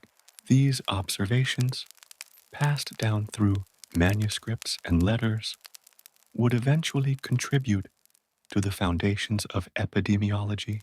Though they could not treat the infection effectively, their records preserved crucial information, allowing later generations to understand the nature of the plague. Some remedies relied on ritual and faith intertwined with medicine. Prayers, incantations, and blessings were administered alongside herbal treatments. Physicians often worked closely with clergy, understanding that spiritual comfort was as important as physical treatment. Families, desperate to protect loved ones, embraced these practices, hoping that divine favor, combined with human care, might offer a chance of survival. Home remedies also played a role. People prepared mixtures of vinegar, garlic, and herbs. They burned incense to cleanse rooms. Some applied ointments to buboes, while others used compresses soaked in aromatic oils. These acts, though ineffective against the plague itself, offered structure and a sense of agency in a world dominated by unseen death. These rituals provided an anchor, a small reassurance amid chaos. Physicians often faced moral dilemmas. Treating the sick placed them at great personal risk, particularly with pneumonic cases, where infection could be passed directly from person to person through breath. Some doctors fled, leaving towns to survive on their own. Others stayed, tending the ill with quiet courage, understanding that their presence might mean the difference between life and despair for those in their care. These acts of bravery, though largely invisible to history, were profound gestures of humanity. In addition to direct treatment, doctors advised on preventive measures. They suggested avoiding crowded spaces, fumigating homes, and maintaining cleanliness where possible. Though limited by contemporary knowledge, These recommendations sometimes slowed the spread of disease, particularly in smaller communities. Even partial understanding of hygiene and isolation reflected a remarkable adaptation to the unprecedented threat. Interestingly, some doctors relied on astrology, aligning treatments with the positions of the stars and planets. Celestial events were believed to influence human health, and the appearance of the plague coincided with astronomical anomalies in popular belief. Physicians consulted charts and advised patients based on planetary alignments, blending observation, ritual, and superstition into their practice. In a time of overwhelming uncertainty, any guidance, however symbolic, was sought after. Philosophers and scholars also contributed to the understanding of remedies. They debated the causes of the plague, discussed methods of prevention, and wrote treatises that circulated among educated circles. Though much of this knowledge was mixed with error and superstition, it demonstrated the human desire to make sense of chaos, to impose order on the seemingly uncontrollable, and to create pathways toward survival. The human response in the form of doctors and remedies highlights the balance between hope and pragmatism. Families clung to treatments, rituals, and practices not because they always worked, but because they represented action in a time of fear.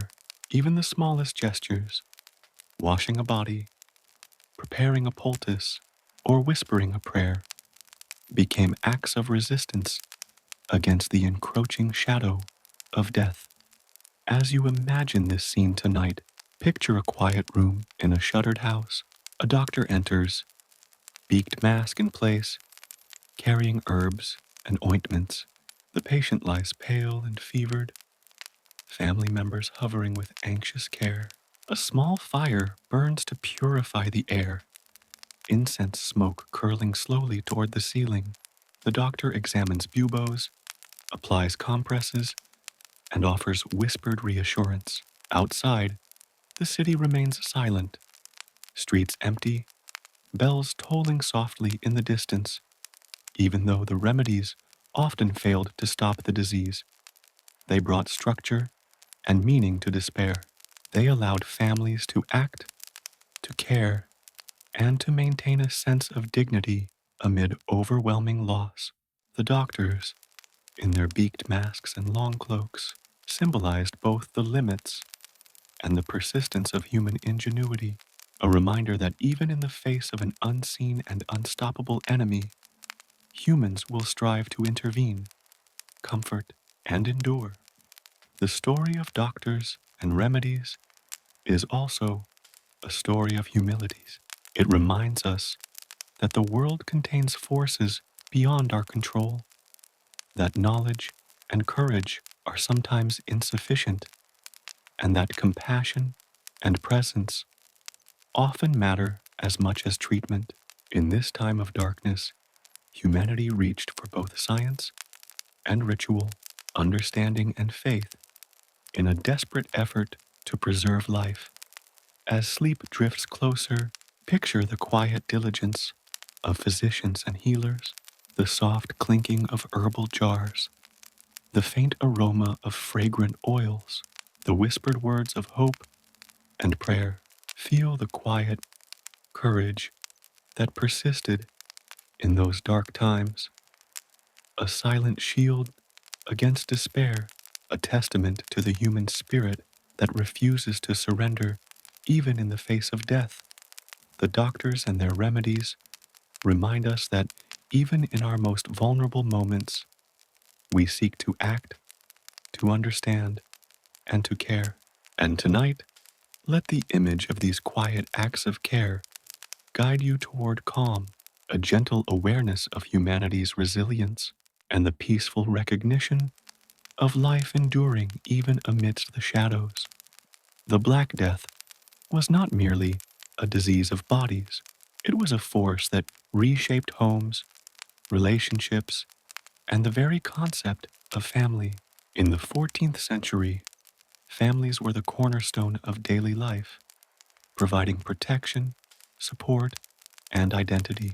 The arrival of the plague disrupted this foundation, leaving grief, uncertainty, and resilience in its wake. Picture a typical village in medieval Europe. Families rise with the sun, tending livestock, preparing food, and working fields. Children play near their parents, laughing freely among the hay and dirt, while older siblings help with household chores. Life flows predictably, comforting in its rhythms, until the first signs of illness appear. A cough, a fever, a dark swelling beneath the arm. Small signals that the invisible enemy has arrived. The immediate impact on families was profound. The loss of a single member could destabilize the entire household. Fathers, who worked the fields and provided income, might succumb, leaving families without resources. Mothers, often caregivers and food preparers, faced the impossible task of tending the sick while keeping daily life going. Children could be orphaned in days, forced to navigate a world now unfamiliar and frightening. Each death created ripples, touching every corner of family life. Imagine a mother kneeling beside her child, fevered and trembling, dark buboes marking the skin. She presses a cool cloth to their forehead, whispers prayers, and calls for a neighbor to bring herbs. The child coughs, weak and frightened, clinging to her hand. Within hours, the child may pass away, leaving the mother alone, devastated, yet forced to continue tending to the rest of the household. These moments, repeated across thousands of families, were a quiet testament to grief and courage intertwined. The plague also disrupted traditional family roles, with adult members falling ill or dying. Children often had to take on responsibilities far beyond their years. Young boys might care for livestock, tend fields, or deliver messages to neighbors. Girls, sometimes only 10 or 12, would prepare meals, clean, and care for sick siblings. In households where both parents died, older children assumed leadership, navigating survival in a world suddenly stripped of stability. The burden of survival reshaped childhood, creating resilience, ingenuity, and sometimes a somber understanding of mortality at a very young age. Extended families also felt the weight of loss. Grandparents who provided wisdom and guidance were not spared.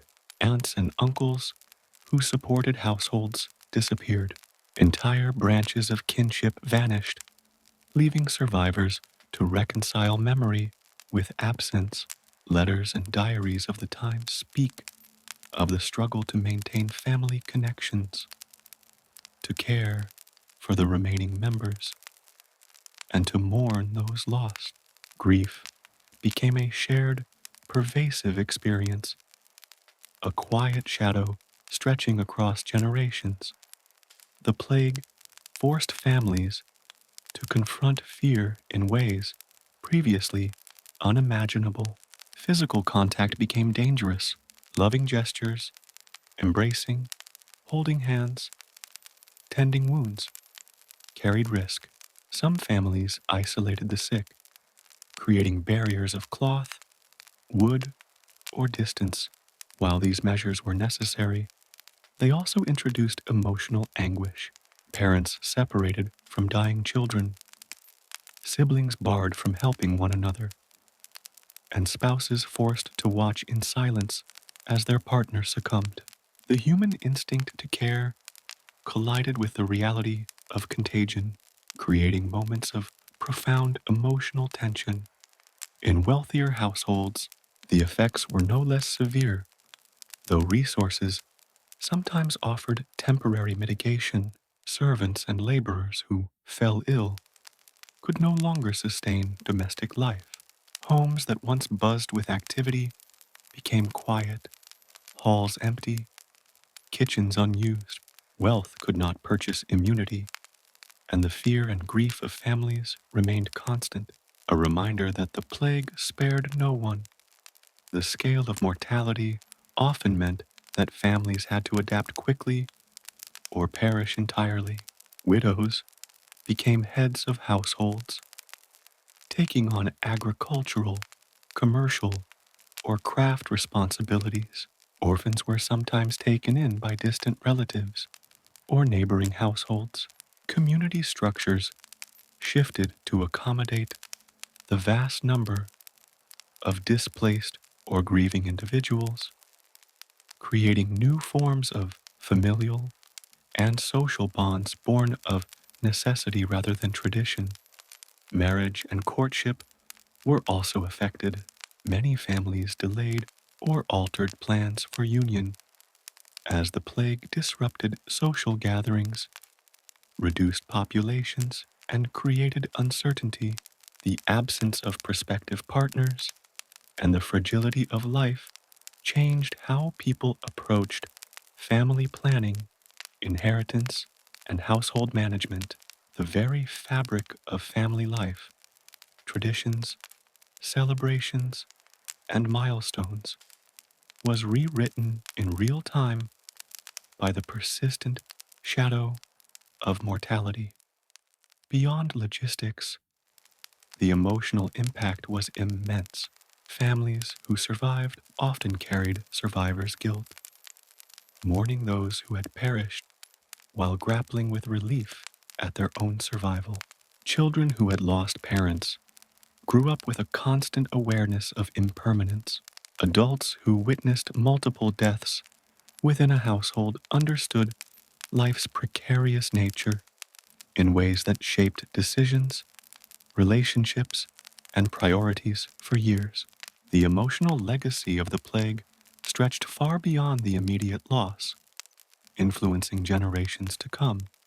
Interestingly, the plague also inspired acts of extraordinary compassion within families. Siblings cared for one another in isolation. Parents risked infection to comfort children. Extended kin networks reorganized to provide for those left behind. These quiet acts, though often overshadowed by the scale of mortality, demonstrate that even in the face of overwhelming despair, human bonds endure. Love, care, and commitment persisted alongside fear and grief, revealing the profound resilience of the family unit. Families also relied on ritual to cope. Daily prayers, memorial ceremonies, and care for the dead became vital practices. Children would help bury siblings, women would prepare sacred oils, and men would construct graves or assist in the creation of memorials. These acts provided a sense of purpose, a way to honor the lost, and a means of maintaining connection amid chaos. Ritual became both emotional anchor and a method of survival, sustaining the living as much as it memorialized the dead. In some regions, the plague permanently altered family structures. With reduced populations, inheritance patterns shifted, estates were consolidated, younger members sometimes assumed responsibilities far earlier than expected. Communities had to adapt to smaller, more fragile family units. Yet these changes also allowed for unexpected resilience. Surviving members learned adaptability, cooperation, and resourcefulness, skills that would shape society long after the plague had passed. As you drift into the gentle rhythm of sleep, imagine these families in their quiet homes. Hear the soft murmur of prayer, the faint rustle of blankets over fevered bodies, the careful steps of a sibling delivering food, to a sick parent. Sense the resilience that persists even in isolation, the love that endures through fear, and the quiet strength that allows survival against overwhelming odds. The story of families during the plague is a reminder of both fragility and endurance. While mortality was immense, human bonds, those small, intimate connections of care and devotion, persisted. Families adapted, grieved, and rebuilt, creating continuity in a world upended by disease. They provide a powerful lesson in the resilience of human relationships, even under the heaviest shadows of history. As you listen, let the quiet strength of these families wash over you. Picture the care, the whispered prayers, the acts of courage and compassion in small, shuttered homes. Feel the enduring power of love and survival, and know that even in the darkest moments of history, human connections endure, offering both comfort and hope. The impact on families was profound, but within that impact lies a story of resilience, adaptation, and the quiet strength that allowed humanity to endure. Tonight, as you rest, let this story carry you gently, a reminder that even in the face of overwhelming darkness, bonds of care, love, and courage persist, guiding life forward quietly, steadily, and enduringly. As the Black Death swept across Europe, leaving cities silent and families shattered, another, invisible force quietly reshaped the world. The economy. In the 14th century, trade, agriculture, and craftsmanship formed the backbone of daily life. Markets thrived on the exchange of goods. Laborers worked fields and workshops, and merchants traveled long distances to sustain communities. Yet, the arrival of the plague disrupted all of this, leaving entire systems in disarray and forcing societies to confront both immediate survival and long-term adaptation. Imagine a bustling town before the plague. Streets echo with the clatter of carts, carrying grains, barrels, and textiles. Merchants call out to attract customers. Children dart between stalls, and artisans hammer, saw, and shape materials into goods for sale. The marketplace hums with life, a constant rhythm of supply and demand. Every household depends on this network. The farmer sells grain to feed families, the blacksmith provides tools for fields and homes, and the baker supplies daily bread. Now, imagine the same town just weeks after the first wave of the plague. The streets are quiet, shops empty, and markets abandoned. Many merchants and laborers have died, leaving shelves bare and workshops silent. Farmers, the backbone of food production, are gone or too ill to work. Fields lie fallow, and livestock roam untended. The economy, once predictable and stable, has collapsed almost overnight. The immediate impact on labor was profound. Entire towns and regions experienced severe shortages of workers. Fields went unplowed, crops unharvested, and workshops empty. Survivors suddenly found themselves in higher demand, but also in precarious positions. Wages rose in some regions as the scarcity of labor created opportunities for those who remained. Yet the trauma of loss and the fear of contagion weighed heavily. Communities struggled to balance the need for economic activity with the realities of disease and mortality. Trade, both local and international, suffered similarly. Merchants were wary of traveling along roads or sea routes that might carry the plague. Ports that once teemed with ships became eerily quiet. Goods could not move freely, and towns dependent on imports faced shortages of essential items. The disruption of supply chains caused ripple effects. Prices fluctuated unpredictably, food scarcity became common, and some regions faced famine alongside disease. Craftsmen and artisans also felt the devastating consequences. Workshops lacked apprentices and journeymen. Knowledge of trades risked being lost as skilled workers perished. Guilds, which regulated standards and practices, struggled to maintain their operations. Yet within this disruption, some survivors found new opportunities, stepping into roles previously inaccessible, learning skills at an accelerated pace, and helping to reshape the economic landscape for the centuries to come. The plague also forced changes in land use and agriculture. Vast numbers of laborers perished, leaving large tracts of arable land uncultivated. Some estates were abandoned entirely. This reduction in agricultural productivity had immediate consequences for food supply, but over time, it led to shifts in land ownership and farming practices. Fields were consolidated, tenants gained more negotiating power, and new forms of labor arrangements emerged. The devastation of the economy paradoxically paved the way for gradual social and structural change. Markets, once central to community life, became dangerous spaces. Even those who survived the first wave of the plague were wary of crowded places. Merchants adapted, selling goods in open areas or at irregular times. Families hesitated to visit marketplaces, fearing contagion.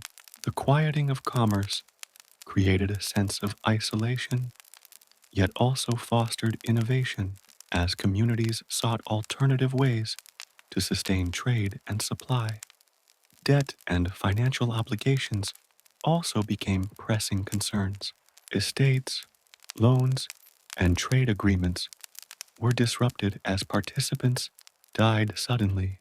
Families and communities faced financial collapse, while governments struggled to collect taxes or maintain infrastructure.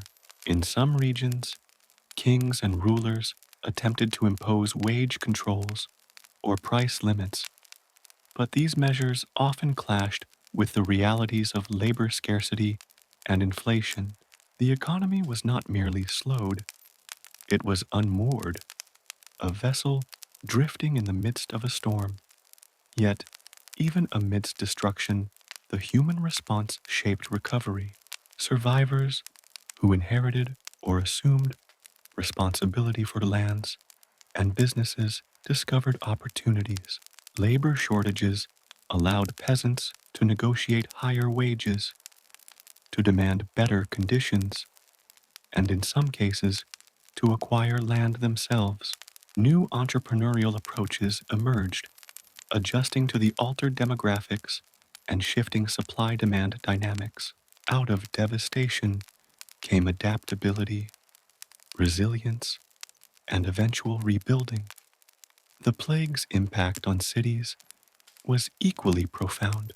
Urban centers dependent on dense populations for trade, taxation, and services saw revenues plummet. Infrastructure maintenance lagged, and public works slowed. The combination of fear, loss, and economic paralysis created ghostly urban landscapes.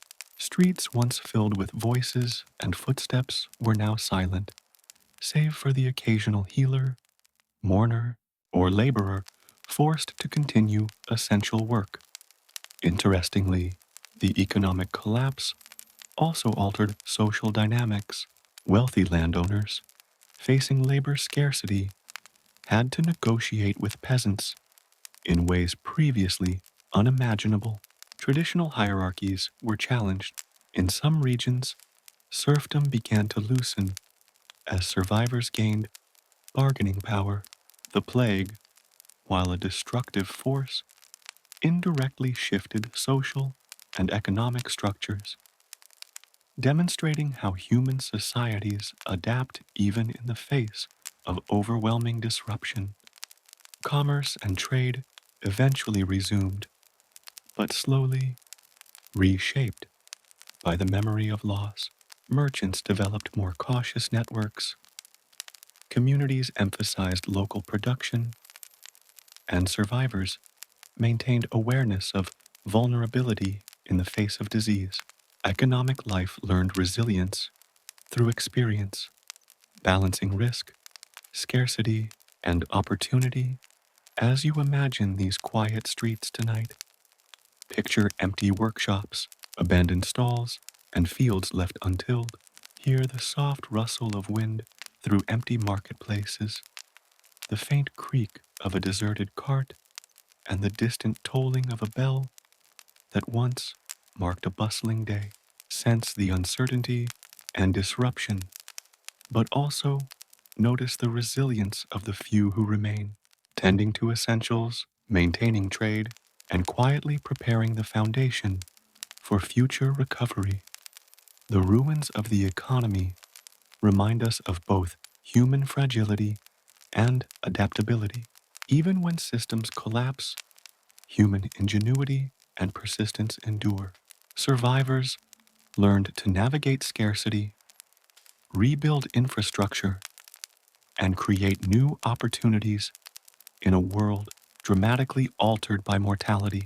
The collapse was not permanent. It was a moment of transformation, a pause that allowed new structures to emerge. Tonight, as sleep draws you deeper, imagine the quiet persistence of towns and cities, the soft footsteps of survivors reopening markets, tilling fields, and tending animals. Hear the gentle murmur of negotiation, the subtle rhythm of work, and the gradual return of life to spaces once silent. Even in ruin, the human spirit endures, quietly rebuilding, adapting, and preparing for the future. The economy in ruins teaches a subtle lesson. Destruction is never absolute, and human resilience, adaptation, and ingenuity ensure that life, trade, and survival continue even after the most devastating challenges. Let this story settle gently as you drift, a quiet reflection of endurance, adaptability, and the slow, steady pulse of life, returning after darkness, as the Black Death swept silently through villages, towns, and cities. It brought with it not only sickness and death, but also an overwhelming sense of fear. In the 14th century, the causes of the plague were unknown, and humanity struggled to make sense of a world suddenly dominated by an invisible and unstoppable force. With knowledge limited and explanations scarce, superstition flourished, shaping behaviors, beliefs, and even entire communities in profound and often tragic ways. Imagine walking through a medieval village in the early months of the plague. The air is thick with tension, whispers of illness and death circulating faster than the disease itself. Neighbors glance nervously at one another, suspicious and fearful. Doors are bolted, windows shuttered, and families whisper prayers behind closed doors. The ordinary rhythms of daily life, markets, festivals, and church gatherings, slow to a crawl or stop entirely. Fear has become a living, breathing presence, touching every home and every heart. Superstition became a way for people to understand the incomprehensible. The plague, invisible and indiscriminate, was frightening precisely because it could not be seen or controlled. Many turned to explanations rooted in religion and the supernatural. Some believed the disease was a punishment from God, a reflection of humanity's sins. Churches and monasteries became focal points of solace and ritual, but also of anxiety, as people feared divine wrath and sought protection through prayer, penance, and devotion. In some regions, fear led to extreme ritualistic behavior, processions of flagellants, men and sometimes women who publicly whipped themselves, traveled from town to town, believing that self-punishment would appease God and halt the plague. These processions were often solemn, almost hypnotic, with slow chants and rhythmic strikes echoing through empty streets. Though terrifying to observers, these acts represented a desperate attempt to exert control over a world in which control seemed impossible. Other superstitions were more localized, blending folklore and observation. People believed that certain individuals, witches, strangers, or marginalized groups might be responsible for spreading the disease. Accusations and scapegoating became tragically common.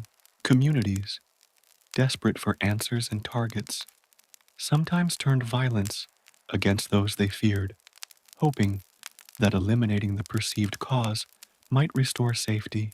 In reality, these acts did nothing to stop the plague, but they reveal the human need for explanation and action in the face of chaos. The fear of contagion also shaped daily behavior in profound ways. Families avoided contact with neighbors, even those they had known for years. Some communities created physical barriers, ropes or markers, to signal who was healthy and who was sick. People carried herbs, spices, and charms, believing that strong smells could ward off disease.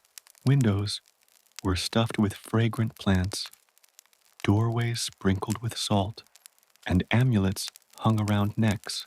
Each precaution, rational or not, was an attempt to impose order on an uncontrollable reality. Doctors and healers themselves often combined superstition with medicine. They wore masks filled with herbs to filter miasma, consulted astrological charts to determine the timing of treatments, and used talismans to provide spiritual protection. Families embraced these practices, combining physical care, prayer, and ritual. Even when ineffective, these behaviors offered structure, comfort, and a sense of agency, a way to act in a world dominated by invisible threat. The psychological impact of fear and superstition was immense. Children witnessed adults performing rituals that seemed strange or frightening. Young people learned caution, suspicion, and the weight of mortality at a very early age. Families experienced stress and tension, as fear sometimes led to blame, isolation, and mistrust. Yet even in this darkness, acts of care and compassion persisted, revealing the dual nature of humanity, prone to fear and superstition, but also capable of courage and love. Some superstitions had roots in observation, even if misunderstood. People noticed patterns. Those near the sick often fell ill, and certain areas seemed to spread disease more rapidly. Lacking scientific explanation, these observations were interpreted through the lens of superstition. Fresh air, distance, and cleanliness were recommended in various forms, though explanations were often mystical or religious. Over time, these practices, rooted in fear, would become the basis for more rational public health measures. Fear also reshaped communities and social structures. Markets slowed, gatherings ceased, and travel diminished. Entire neighborhoods became isolated.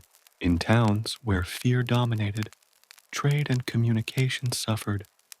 Yet communities often developed informal systems of support, leaving food and water at doors or using intermediaries to care for the sick. Even superstition could coexist with compassion, guiding behavior in ways that preserved life as much as it reflected misunderstanding. Death itself became a focus of superstition. Burial practices were altered in response to fear. Some families rushed to enter the dead, using shallow graves or mass burials. Others avoided touching corpses entirely, fearing infection. Funerals were shortened, prayers recited hastily, and memorials simplified. Superstition influenced how the living engaged with death, blending grief with caution, reverence with fear, and ritual with improvisation. Interestingly, fear and superstition sometimes inspired creative adaptations. People developed symbolic practices to protect homes, such as hanging herbs or charms above doorways. Communities established informal quarantines or marked safe and dangerous areas with simple signals. Though rooted in misunderstanding, these practices represented human ingenuity in the face of uncertainty, a quiet testament to adaptability amidst panic. Over time, these beliefs and rituals created a unique cultural memory. Art, literature, and oral storytelling incorporated motifs of fear, disease, and supernatural explanation. Visual depictions of death, plague doctors, and protective charms became common, serving both as warnings and as expressions of collective trauma.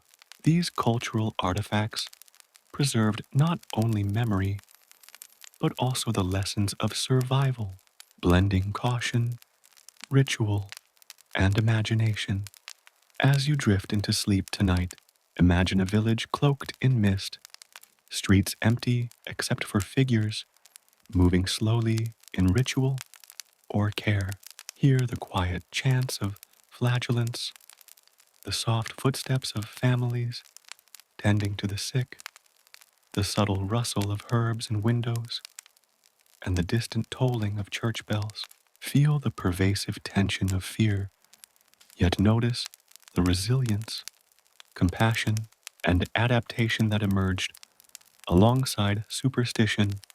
Fear and superstition, while often misguided, reveal something fundamental about humanity: the need to understand, to act, and to protect oneself and others, even in the absence of complete knowledge. They show how communities cope with the unknowable, how imagination and ritual provide structure, and how courage and care persist alongside uncertainty. The story of fear and superstition during the plague is both sobering and instructive. It reminds us that humans are vulnerable, that knowledge is precious, and that even when faced with incomprehensible forces, we find ways to act, to hope, and to endure. Tonight, let this story settle gently around you, a quiet exploration of humanity's struggle with the unknown, and a soothing reminder of resilience and survival amid uncertainty. With so many lost to the plague, families and communities could no longer bury the dead individually. Large pits were dug outside city walls. Bodies were placed side by side, sometimes hurriedly, as priests offered prayers from a distance. Smoke from nearby fires drifted slowly through the air, and the quiet, solemn rituals reminded survivors of the fragility of life. Imagine walking past these fields at twilight, hearing only the wind and faint tolling of distant bells, a meditation on mortality and endurance. Countless children were left without parents, wandering empty streets or staying with distant relatives. Communities quietly cared for them, creating makeshift families and shelters. The laughter of children became rare, but each small act of care, feeding, holding, or reading quietly, was a lifeline, a gentle heartbeat in a world shadowed by loss. Imagine a child tucked into bed, a neighbor softly singing a lullaby, a fragile comfort amidst emptiness. Art, music, and storytelling reflected the shadow of death. People painted skeletal figures, wrote poems of grief, and composed songs that reminded communities of mortality. These creations, though somber, offered solace, connection, and a sense that life, though fragile, was still worth celebrating. Imagine the soft echo of a lute or a whispered poem recited at twilight, carrying lessons across generations. Many believed the plague was divine punishment. Churches filled with prayers, processions, and acts of penance. Faith provided guidance, comfort, and structure, even when it could not stop the disease. Picture a quiet chapel, candle flames flickering, the soft murmur of prayer, offering reassurance and calm in a turbulent world. With fear pervasive, routines shifted, streets emptied, markets slowed, and families adapted with new habits. People avoided crowds, carried herbs, and whispered prayers. The ordinary became extraordinary, and survival required small, careful acts every day. Imagine a household quietly preparing meals, tending animals, and listening to the distant toll of bells. The rhythm of life, slowed but steady. The plague reshaped labor, wealth, and social structures. Survivors gained new opportunities, inherited land, and adapted to scarcity. Communities slowly rebuilt, blending memory of loss with resilience. Imagine the streets slowly coming alive again, a gentle hum returning, life cautiously persisting amid the echoes of history. Humans learned caution, compassion, and ingenuity. Quarantines, hygiene, and observation laid foundations for future understanding of disease. Even mistakes, fear, and superstition taught lessons about resilience and adaptation. Imagine these lessons floating quietly through time, gentle reminders that survival is both fragile and enduring.